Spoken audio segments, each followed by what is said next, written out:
So again, mayong buntag, good morning everyone. So update ng panahon ngari sa Matlang Isabelite, mahangin pa, hangin-hangin, mahangin pa gid.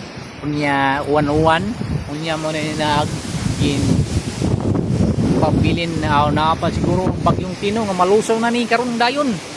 Mo ning gin pito ning triman ang mga kahoy na akasya. Ibot dito itong pikas na agianan na hindi na magian tungkol sa mga kahoy kasi po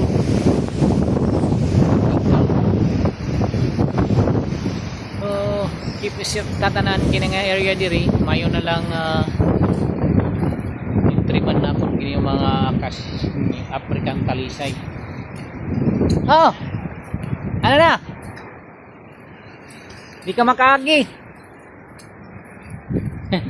dang kapik dagan kuan